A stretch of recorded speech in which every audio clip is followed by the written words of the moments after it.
Rayalaseema lift irrigation పనులను నిలిపివేస్తే రాయలసీమ ప్రాంతం పూర్తిగా ఎడారిగా మారుతుందని YCP party Allagadda intellectual committee అధ్యక్షుడు డాక్టర్ శీలం సురేంద్రనాథ్ రెడ్డి ఆందోళన వ్యక్తం చేశారు. స్థానిక వైసీపీ కార్యాలయంలో నిర్వహించిన మీడియా సమావేశంలో ఆయన మాట్లాడుతూ ఈ నెల 3న తెలంగాణ సీఎం రేవంత్ రెడ్డి అసెంబ్లీ సాక్షిగా చేసిన ప్రకటనను ప్రస్తావించారు.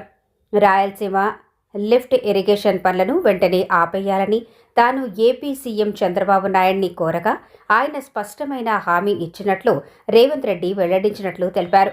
ఈ నిర్ణయం అమలైతే రాయలసీమతో పాటు నెల్లూరు జిల్లాలకు సాగునీరు, తాగునీరు నిలిచిపోతాయని హెచ్చరించారు. ఇది కూటమి ప్రభుత్వ చీకటి ఒప్పందాలకు నిదర్శనమని విమర్శించారు. ముఖ్యమంత్రి చంద్రబాబు నాయుడు రాయలసీమ వాసి అయినప్పటికీ రాయలసీమ సాగునీరు, తాగునీటి ప్రాజెక్టుల అభివృద్ధిపై చిత్తశుద్ధి లేదని డాక్టర్ శీలం సురేంద్రనాథ్ రెడ్డి ఆరోపించారు. ఈ కూటమి ప్రభుత్వాన్ని మేము ప్రశ్నిస్తుంది ఏంటంటే, నిన్న జనవరి 3వ తేదీన తెలంగాణ అసెంబ్లీ సాక్షిగా తెలంగాణ ముఖ్యమంత్రి శ్రీ రేవంత్ రెడ్డి గారు ఒక ప్రకటన చేశారు. దాంతోపాటు ఒక నిజ నిర్ధారణ కమిటీ కూడా వేయండి, మీకు నిజాలన్నీ తెలుస్తాయి, నేను అబద్ధం చెప్తున్నానని ఛాలెంజ్ కూడా చేశాడు.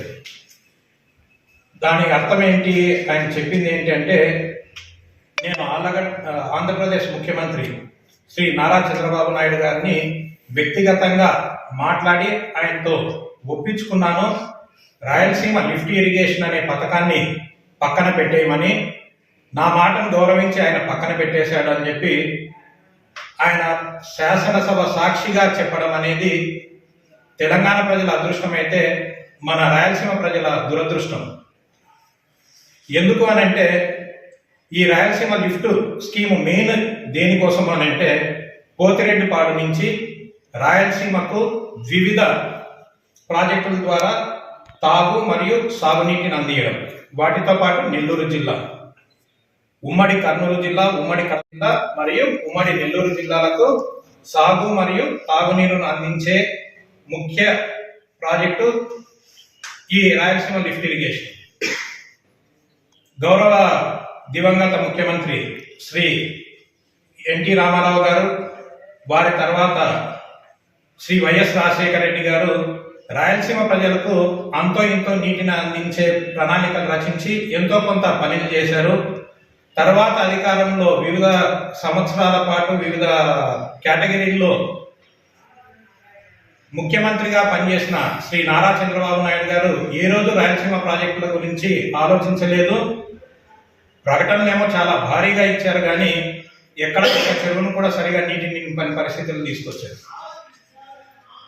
మళ్ళీ శ్రీ వైఎస్ జగన్మోహన్ రెడ్డి గారు ఈ రాయలసీమ లిఫ్ట్ ఇరిగేషన్ను 4.5 కిలోమీటర్ల పొడవున సంగమేశ్వరం నుంచి ముచ్చుమరి వరకు అప్రోచ్ కెనాలు, అలానే ముచ్చుమరి వద్ద పంపింగ్ స్టేషను, దారిలో 12 పెన్ స్టాక్స్ నిర్మాణము మరియు 22 కిలోమీటర్ల పొడవు గల లింక్ కెనాల్ నిర్మాణము, ఇవన్నీ కూడా మే 5, 2020న జీవో నెంబర్ 2003 ద్వారా ఈ లిఫ్ట్ స్కీమ్కు జీవో జారీ చేసే అనుమతులు ఇచ్చి, వాటి కోసం మొత్తంగా వివిధ నిర్మాణాలతో కలిపి 6,829.15 కోట్ల వ్యయంతో ప్రాజెక్టు అనుమతులు KC canal, Galeru Nagari, Srisailam right bank canal, Telugu Ganga మరియు తెలుగంగ టు చెన్నై, ఇన్ని ప్రాజెక్టులకు నీరు ఇవ్వడంతో పాటు, సమృద్ధిగా నీరు ఇవ్వడంతో పాటు గ్యారంటీగా